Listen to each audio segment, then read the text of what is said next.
Hello and welcome to Cx7. I am one of the co-hosts, Claire. And I'm the other co-host, Zach. And Wait, yes, you are. how can we both be co-hosts? Who's hosting? We are. Huh? We are the co-hosts. Okay. Okay. Want me to start it over? No, leave it in. Leave I'm gonna it be stubborn and tell you to leave it in because Anywho, that is an achievement. I have derailed a stream within the first 10 seconds. It's not even a stream, but okay. I'm proud of that. Anywho, so this week's topic is going to be children's media. Woo! Fitting that one of us is acting like a child. And which one is that? I don't know. So we're going to start by talking about our experience with children's media, first as kids, and then what we see now. Do you want to go ahead and get started with that? I feel like we're both going to be on a very different level here. Because as far as like media goes, as far as like cartoons and whatnot, I didn't really watch a whole lot of them as a kid. I feel like I was deprived of things, but maybe. You'd be surprised. Seeing some of the stuff that was out there, maybe not, but yeah. Like we just had the TV, didn't have cable or anything like that, so I didn't see a lot of that nonsense. No Cartoon Network, no Nickelodeon, all that stuff. We had what was available, usually all the educational stuff, PBS, whatever. Mm-hmm. And you know that was good enough for me most times.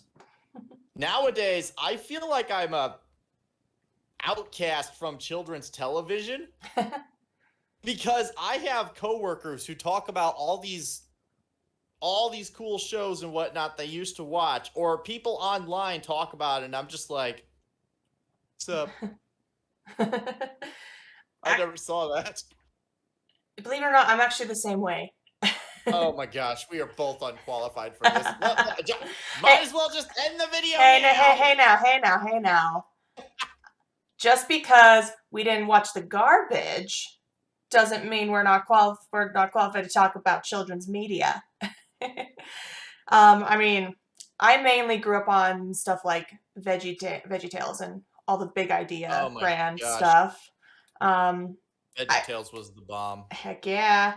I was not allowed to watch Cartoon Network, Nickelodeon, or any of those. Considering some of the stuff that was on those, on those stations at the time, perhaps that was for the better. Yeah, well, I remember I wasn't allowed to watch Disney Channel either. And I remember the only time I would ever see these shows is if I was at a friend's house or out and about and it was playing on some TV. And then I look at it and then just see how crude a lot of the humor was. Even at a young age, I recognized how crude this stuff was. And I was like, oh, this is why. And I just remember there are a few cartoons from back in the day that I actually cannot believe that they were showing at the time. That I know about now, I didn't know about then. Do you know what Ren and Stimpy is? I do not. How? I've seen like, I haven't even seen like shows. I've just seen like little clips. And some of that is just like, how? How did that even pass? How was this airing? Yeah. Who watched it? That's weird. And I say that knowing that people do watch that and did watch that. I mean, if they didn't. And some people actually liked it. Yeah, if they didn't watch it, then it wouldn't have aired. Some of those people grew up to be animal abusers. Oh. Not everybody. Okay. I'm just saying. Some of the stuff in that show, it's just, Well, and these shows would be watched by kids in their very formative years of life. When you're that young, what you see, what you consume will stick with you. And we'll get to that topic a little bit later on, but yeah, there are a lot of things that I would see that would terrify me and then like to this day, I still like think of it like with just unpleasantness, even though like now I would look at it like, oh, this is stupid. Yeah. but but going back, like thinking back, like how it affected me when I was that age. Um, and yes, I do believe that children are actually a lot more resilient than a lot of us make them out to be. But Hmm. this stuff does stick with you. I mean, what you see sticks with you at any age, but when your brain is developing, it really can affect you. There's Um, another, and if I can add something to that, mhm, yes, it sticks with you. Yes, your brain is still developing, and what would help with some of this media is context. mhm, And back then, if kids had something on the TV they didn't understand, they might have been scared of it. They got their parents there mhm. saying, "Okay, well, you know what? This isn't real. What you see on TV, not all of it's real. There are no monsters under your bed." Or they're just there to explain what's going on, or even to push the off button on the TV, because Mhm. people did that back then, Yeah. and tell their kids, "No, we ain't watching this garbage." Mhm. There have been multiple. Nowadays, you got parents that'll just plop their kid in front of the TV. Yeah, not to say that didn't happen when we Yeah, were growing that up. is That fair. definitely happened. I remember my parents like That is fair. I remember my parents telling me that when they were first becoming parents, they would tell themselves, "We will never set our child in front of the TV. We're going to be involved in their life." And yeah, my parents were very involved in my life, but on occasion they want to sleep in. So Saturday mornings, we were allowed to turn on the TV as long as we didn't wake them up. Like Saturday morning cartoons. The only thing I remember seeing, my dad was is sitting on my dad's lap watching Looney Tunes. See, we didn't even Am I watch old? that. Nah, nah. We didn't even watch that. There was a specific channel, and we were living on base housing, and we didn't have cable. There's a specific channel, and it had all these Christian shows. And my goodness, these were the cheesiest things I'd ever seen. But these were what Oh we'd boy. always watch. And so I remember a couple of them. One that I really remember is Gospel Bill. That was great. I love Gospel Bill. But yeah, I would see these shows. These were the ones that I grew up. And then eventually that channel was like bought out by some sort of like jewelry infomercial thing Oh or no. antiques show. And then I remember my brothers and I we turn it on and be like, "Where's our shows?" And then we'd go.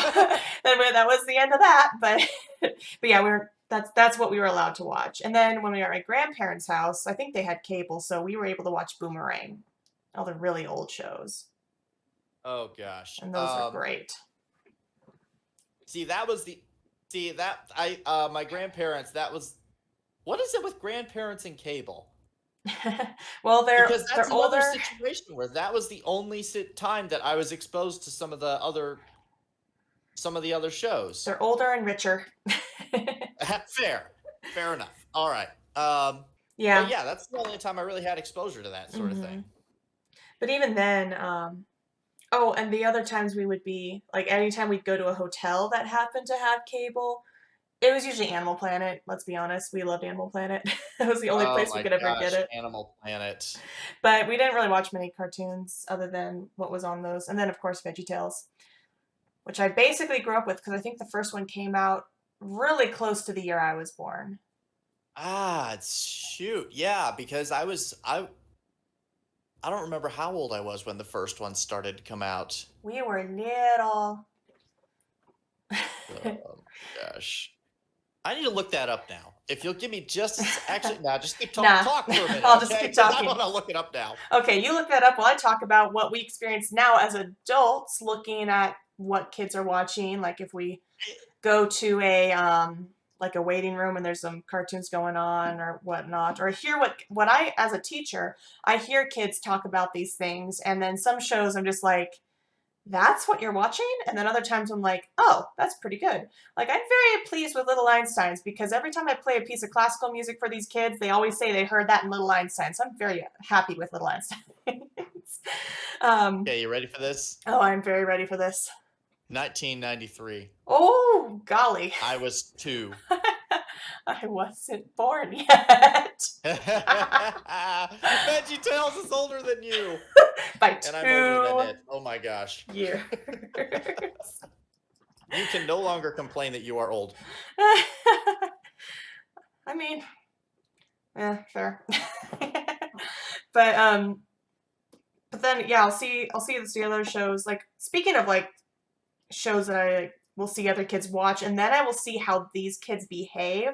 One of the reasons why I wasn't allowed to watch Disney Channel is because of The Sweet Life of Zach and Cody. And Oh I boy. didn't know why. I thought, oh, they're just kids being silly. And then I was babysitting some kids and they were watching it, and then I saw how these boys were treating their mother extremely disrespectfully. And it was like treated like a joke. And so I was like, oh, that's why they didn't want me to be influenced by something like that. I understand that now. But then I see how these other kids behave and how they treat adults in their lives, and it's appalling how some of these kids are behaving. Still a thing, and it's only gotten worse. These characters are jerks sometimes. Mm-hmm. Now Jerks. that's not to say that you can't have like character development in these shows, because there are some really good shows where a character starts out like a jerk and then Mhm. develops over time, and it's never portrayed as good or funny. It's portrayed as wrong. Um, and that's a huge delineation between that. And You that works gotta. and that works in like an episodic show where it's Mhm. like moving on. It's like moving on, but in a show where like the reset button occurs every Mhm. time. Ah, shoot. And I You think ever hear the what? you ever hear somebody tell you that Squidward is relatable? Yes. Because I'm at that point. And I haven't even seen much SpongeBob, but every single SpongeBob episode I see, Squidward is suddenly the most relatable guy in the room. That was another one we weren't allowed to watch growing up, Be glad. mainly because of the crude humor, and then eventually, so I was the one with the most strict rules because I was the first, I was the oldest, and then I have two younger brothers, and as we got older, my parents got less and less strict, so by the time my youngest brother was like in upper elementary, they were all watching SpongeBob with my dad, and they would be laughing up a storm, and my mom and I'd just be like, oh, this is stupid. And I was a little scandalized because of the crude humor, and I would just be like, this is not okay, and then they'd make fun of me. But I mean, brothers. even I have my limits with crude humor. I can take quite a lot of it and enjoy it sometimes. Mhm. But when that's the only trick that a show has, Yeah. then it gets old. When it's nothing but that. Mm-hmm.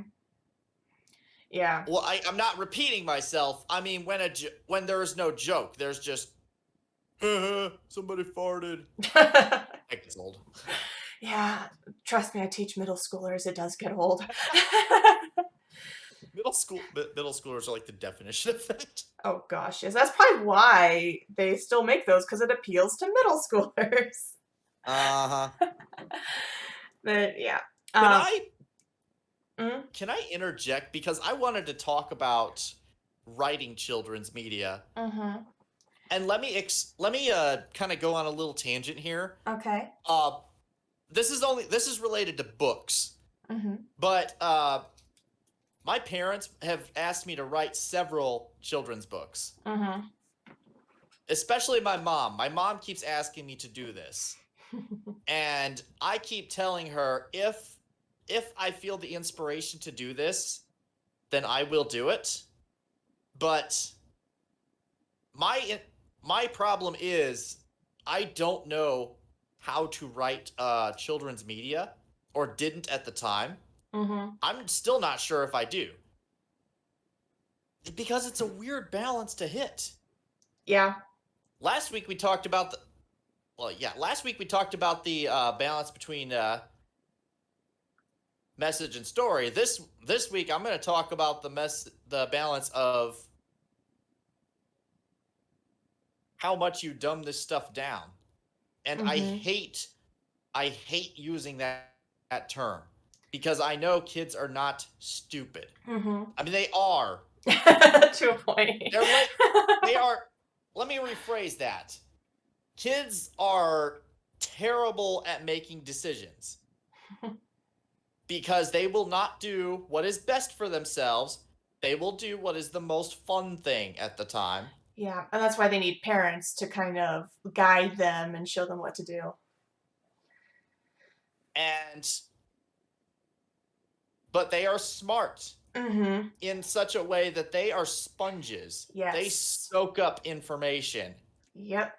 And when deprived of information, kids get bored. Mhm.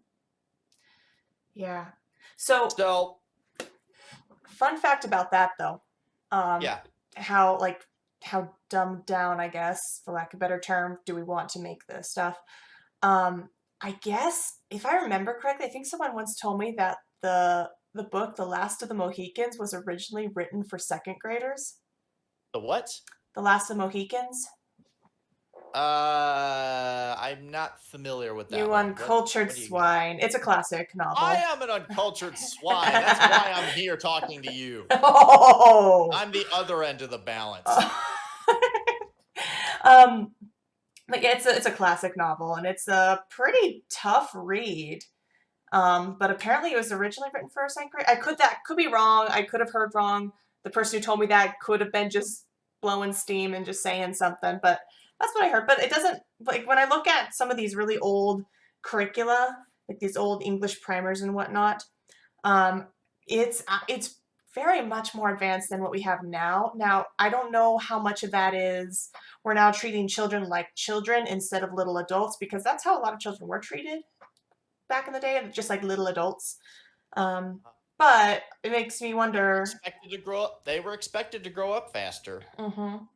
And it makes me wonder, like, yeah, where is that? Like, how long do you want to like get the kid to go through and grow up as fast as you can, or do you want to let the kid um, That's take their time? that's an interesting question because I'm of the opinion that kids should have the opportunity to be kids. Hmm. They should have the opportunity to be somewhat oblivious to the world around them Yeah. and how terrible it can be Hmm. and go outside and play in the mud. But you don't do that anymore. Yeah. On one hand, yeah, back then they used to treat their kids like little adults and they expected them to be able to help out early on and do all kinds of stuff. Hmm. And now we don't do that quite as much. Some people still do, but Hmm. I don't see near as much of that. Yeah, you got to move out to the country like I did to see that. And we now instead we've dumbed down our children's material, Hmm. but we're still treating them like little adults, but in what I feel is the wrong way. Hmm. In that we are exposing them early on to well, how can I put this nicely? Stuff they shouldn't be exposed to. I was thinking utter and reprehensible garbage, but that works too. Okay. Yeah. Okay, Yeah. seriously. Some of the media they're being exposed to. We're inserting. I told you about that clip last week, that Hmm. Blue's Clues clip, and one of the Yeah. reasons I wanted to do this subject this week is because I wanted to elaborate on that. Too spicy for YouTube warning and go. Shut up, YouTube can handle it. Maybe. YouTube ain't a bunch of children, although they act like it sometimes. Kids don't need to be exposed to that. Hmm. Here's the thing. Okay, first off, you got this drag queen. And that immediately brings up some interesting questions because I thought drag was like a burlesque thing. Yeah. Yeah. It is. Which is why that is adult material. Very much So so. why are we exposing children to that? Hmm. simple. So they're going to ask questions about that, and that's going to lead them down some very, very interesting paths. Or worse, the parents just sat them in front of the TV and aren't paying attention to what they're watching, and so the kids have nobody to ask that question. And they're going to have this going around in their head on their own and come to some really, really wacky, go to some really wacky places. Or they'll just get confused because a lot of stuff is just confusing for little minds. And then they take it in, and then they take it into the classrooms. And there, we got some people that are real happy to sometimes to explain it to them. Well, that's one thing that is actually kind of a benefit of so many kids going online. A lot of parents are seeing what their kids are learning finally. I'm actually, I freaking love the pushback on that is occurring at this time. I will say I'm actually kind of for having cameras in the classroom because you have cameras everywhere. You have them like on police uniforms, you have them in stores, you have them in government buildings, you have them everywhere except classrooms, or you might have them in the hallways. But I really think there should be more in classrooms so parents, and I think parents should have the right, and this is coming from a teacher, a public school teacher, I think parents should have the right to just go into a class, sit and listen and see what their kid's learning. Freaking preach it. Woo! Also one of the few public school teachers that actually advocates school choice.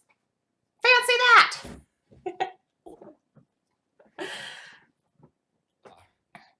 I mean, that's a little off topic, but that is one thing that I find continually frustrating. Yeah.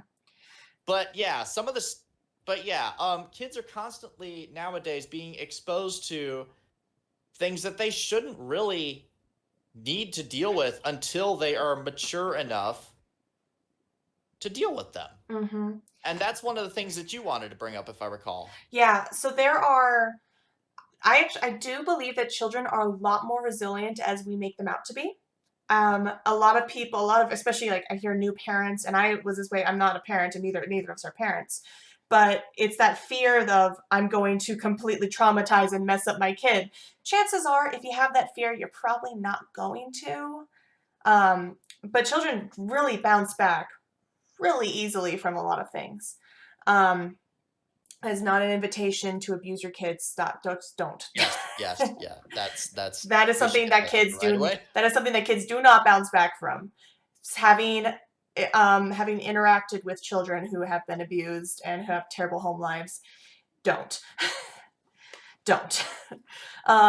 But I do think there are a lot of things that kids can handle and actually should be exposed to at a younger age. The biggest thing that I think kids should be exposed to at a very early age is human mortality. And I think there are so many wonderful ways that one can introduce that to a kid without traumatizing them. A lot of shows about animals passing, I think, is a good way of doing that because it's not a human, but it introduces the kids to a concept of death. And Disney had a parent die every other movie. Yeah, so I think that is something that kids, especially because kids are going to experience that at any stage in life. There's no guarantee that they won't. In fact, in 2019, my grandmother passed, and all of her grandkids were there. I'm the oldest grandkid, and the youngest I think was around 10 or 11. And then they had, I think they had 2 great grandkids at that point. But these really young kids had to experience death, and we were all in the house, and we saw the funeral home take her out of the bedroom, and so yeah, we saw that. That's something that they experience at a very young age.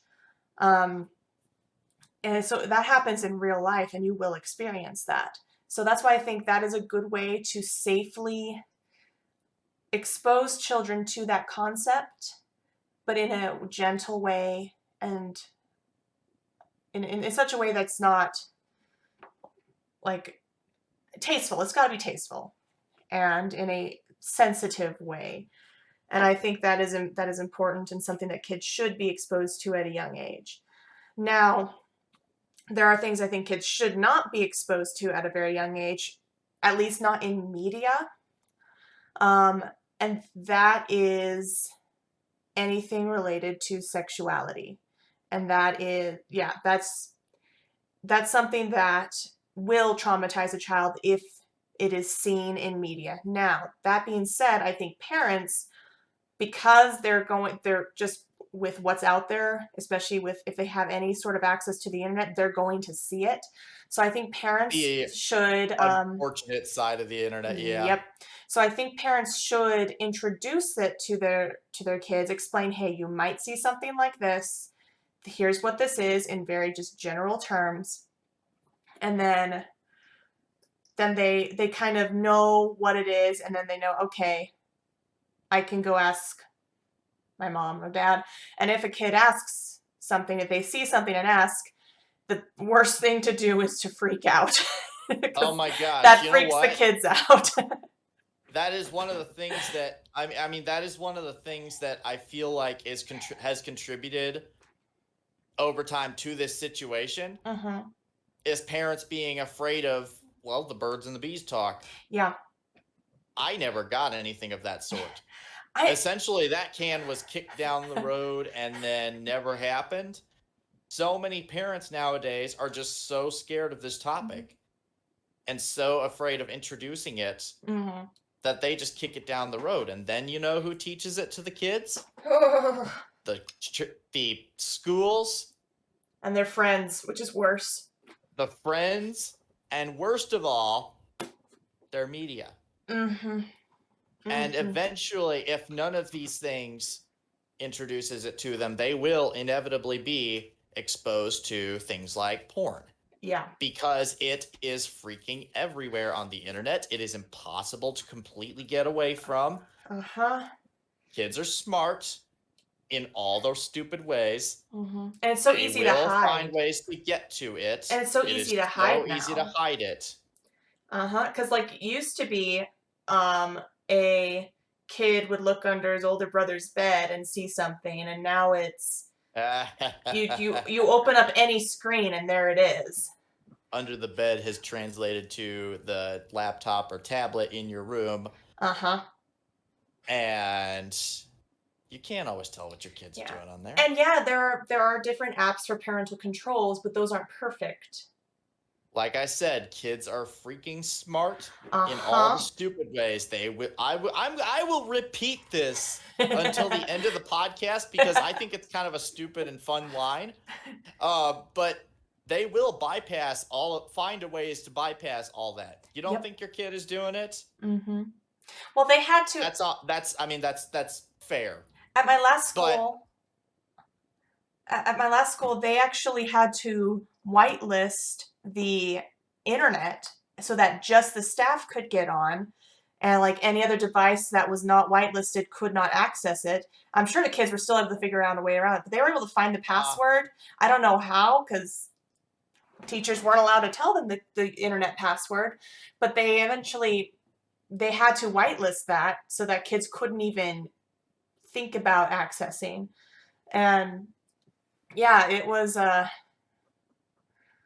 it's a problem. Now, the school that I'm going to this year, they don't have that. It's a tiny school, so they're able to catch things really quickly.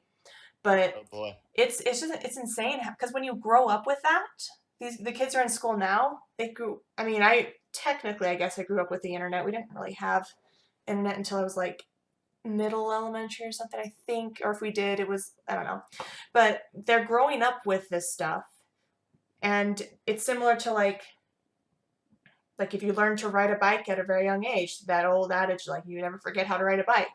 It's similar to that. Like in one of my Bible studies, I think she's 2. Actually, no, I think she's 16 months. Yeah, she's 16 months old. But she knows how to work a phone.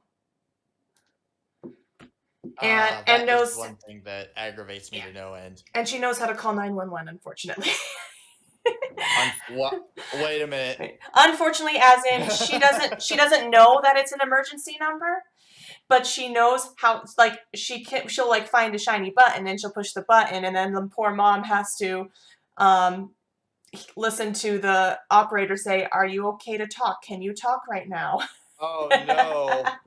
So that's happened to her multiple times, but yeah, kids already know how to use these devices, and while I think it is important that in this very digital world we live in, you do need to know how to use this stuff so that you can navigate this world.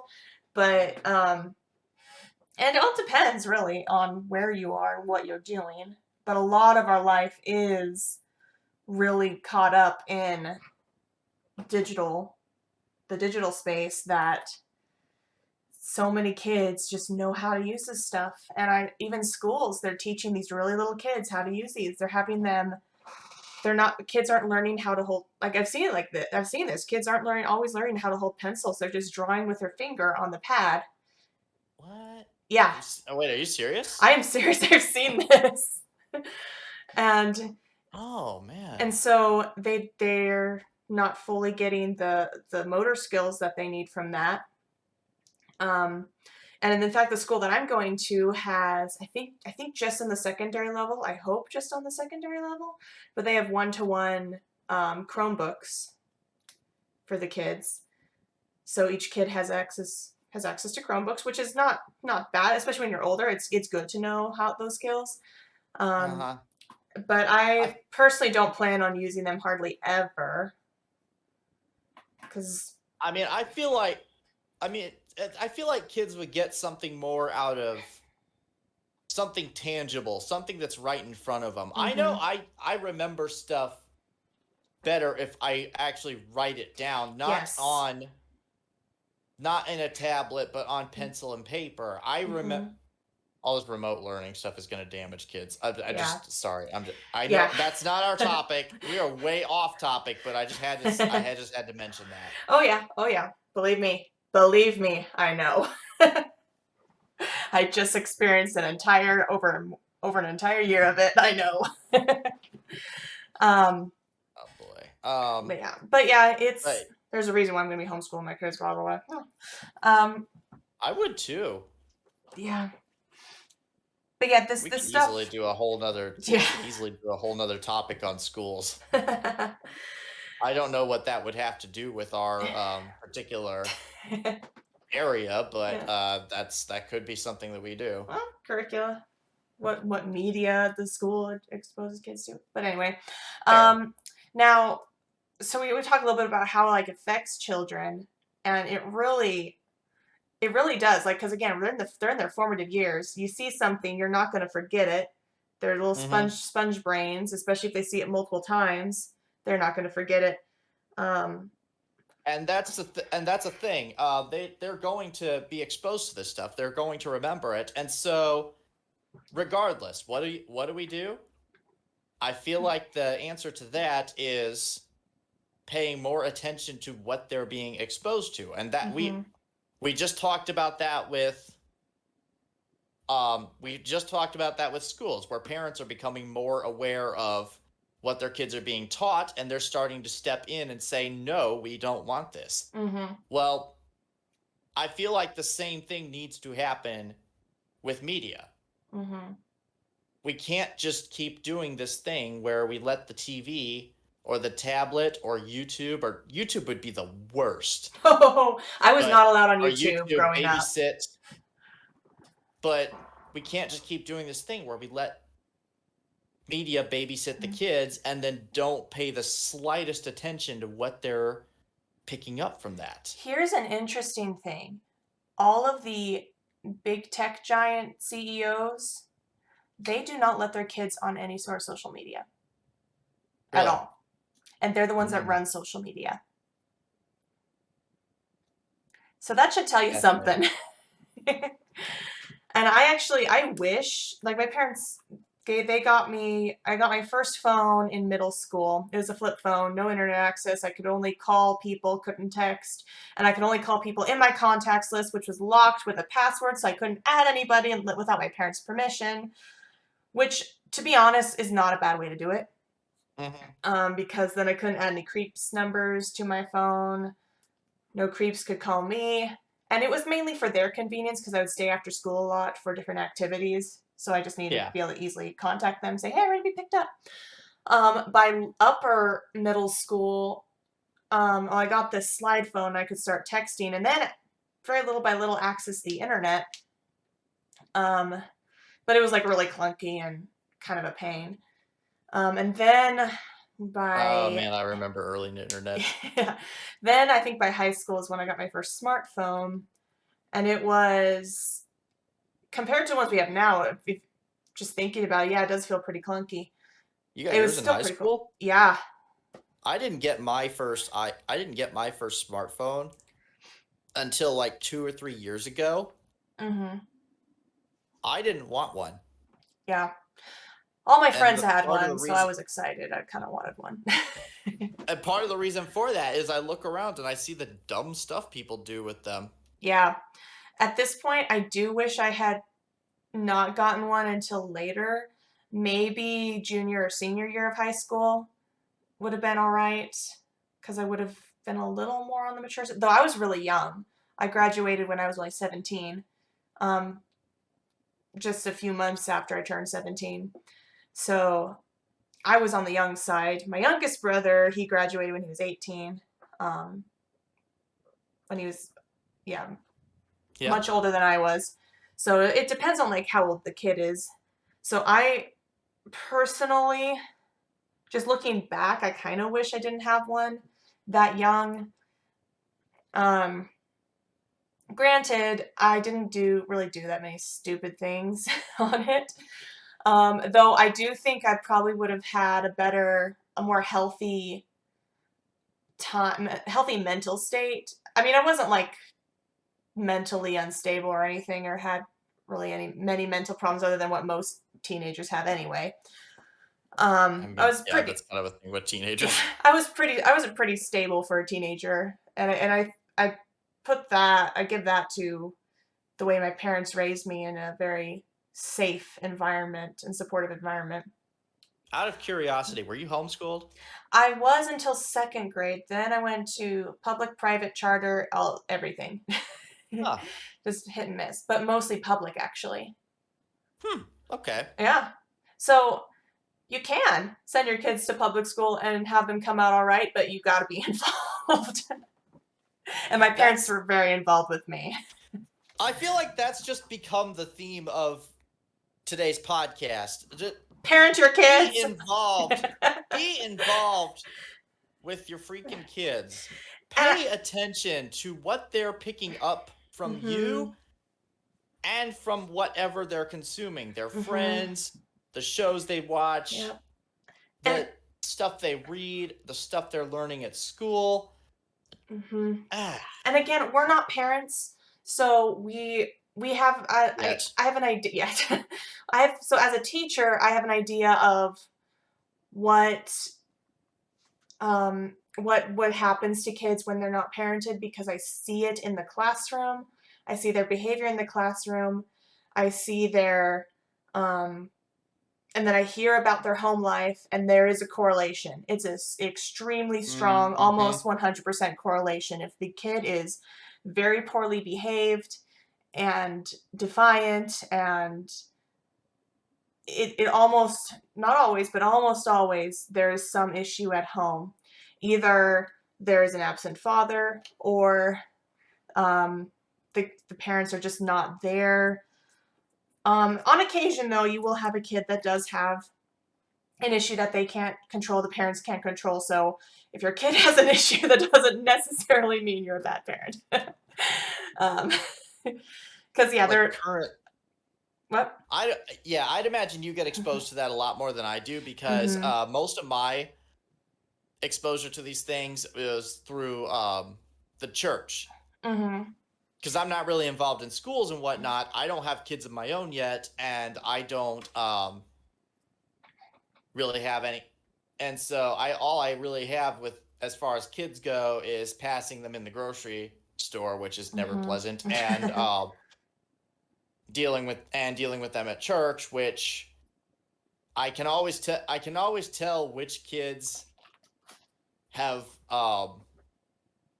absent parents or at least Mm-hmm. have discipline issues, Yeah. because that is a frequent thing that I run into. Mm-hmm.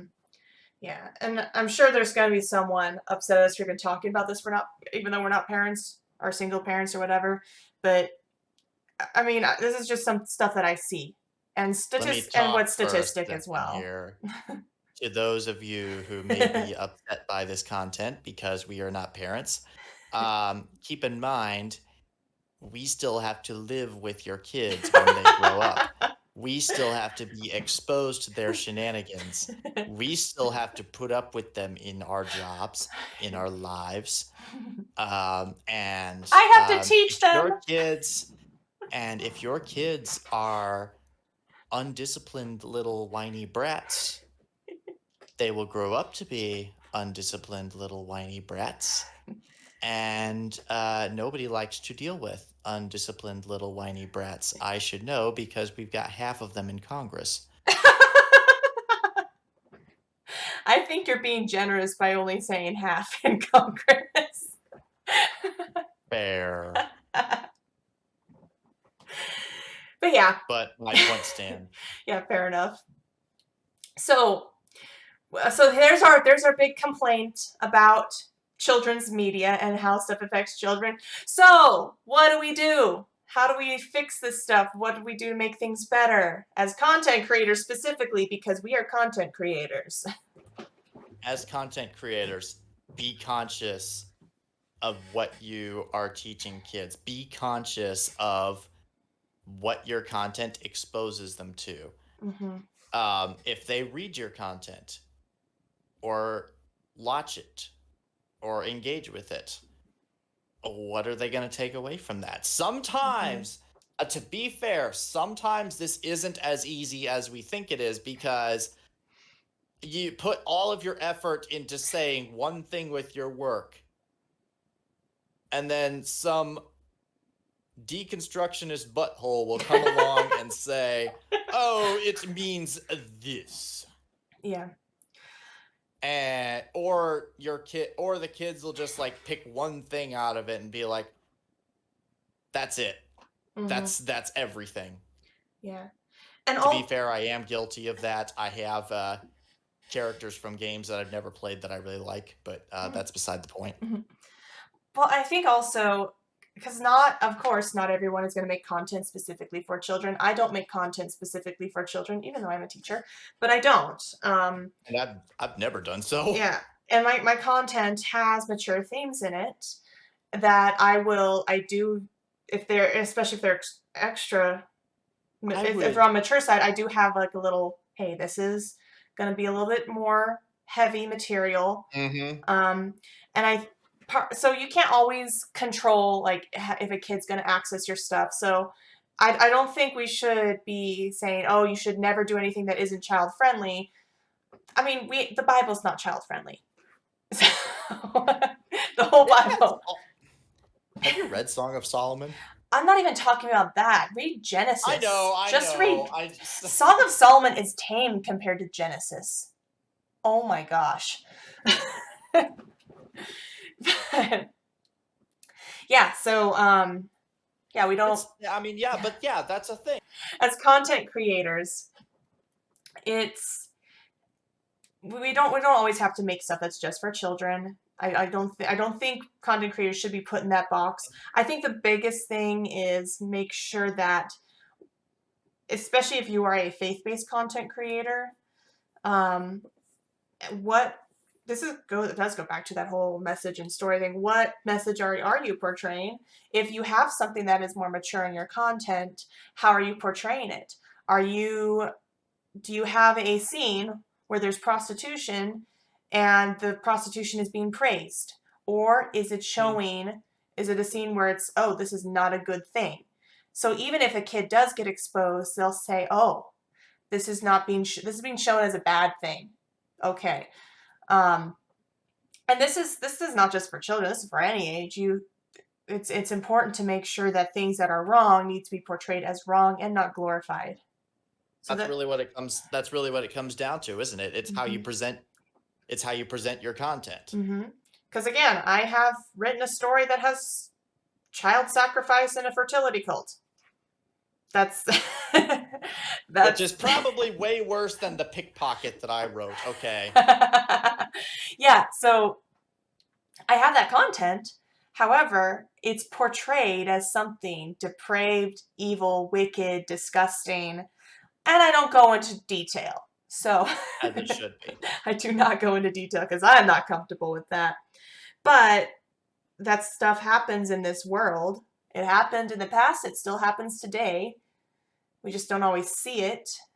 At least, actually, honestly, is America we totally do. Is America becoming a fertility cult? It almost feels like it is. Is it, or is it becoming the opposite? I think. Oh, fair. I'd say so, but then there's like the mass killing of infants. So yeah, there's that whole. But thing. By fertility cult, it means usually historically it's always been about the process of getting the babies. That's usually what it focuses on, and that's how they would do their worship. I have a Bible degree. I learned about this stuff in Bible college. I have a high school diploma. Yeah, so there's biggest thing. Whoops, bumping my mic. Biggest takeaway. Just portray things properly, put them in their proper boxes, and parent your kids. That's the thing, because we as content creators can only do so much. Mm-hmm. We cannot, once our content is out there, we have no control whatsoever where it goes or who it's exposed to. That is on the consumers. One of my students we can be as responsible as humanly possible with our content and still have the wrong person seeing it. Mm-hmm. So it's also on parents. Mm-hmm. I think it's a team effort. Let's get together, be a team. Let's protect the kids together. We will try to produce content that is friendly sometimes, or at least portrays evil as evil. Okay, let me rephrase that. It is not going to be depraved. Yeah. It is not going to be evil and depraved. Mm-hmm. But it is on parents to determine whether or not their kids should be able to engage with this content, and should they choose to ensure that their kids are prepared to deal with what they are facing, essentially. And again, like I said before, kids are resilient. If a mistake is made, it's not going to kill them. Yeah. They're resilient. Not as far as content for the most part. Yeah, because I mean, even as a teacher, I'm like, am I going to destroy my kids if I do something wrong? I say my kids, my students. But when you love them that much, when you love them that much, they feel like it. It's true. But when I do make a mistake and I make a discipline mistake or something, I feel like, oh no, I destroyed them forever. Oh no. And then really, if again, like I said before, if you're concerned about that, you're probably not destroying them. So yeah, that's the thing. If that is of even the most remote concern to you, there's a pretty solid chance you're doing something right. Mm-hmm. It's only when it's not even at the back of your mind, that you could potentially have some kind of problem. Mm-hmm. Yep. Which would have been a much better point had I been able to grammar correctly. Grammar, who needs it? Speaking of school. Speaking of schools. As the school teacher. I'm not an English teacher. I'm a music teacher. So I don't have to worry about English. Okay, yeah, sure. Well, anywho, thank you all for listening. I think we covered a decent amount. Yeah. So thank you all for listening. I hope you can tune in next time. when we talk about whatever we're going to talk about. We usually don't decide until too late. So thanks again for listening. This has been Cx7. I've been Claire. I've been busy. Okay. His name is also Zach. And thanks for watching, and we'll see you next time. Bye-bye! Later.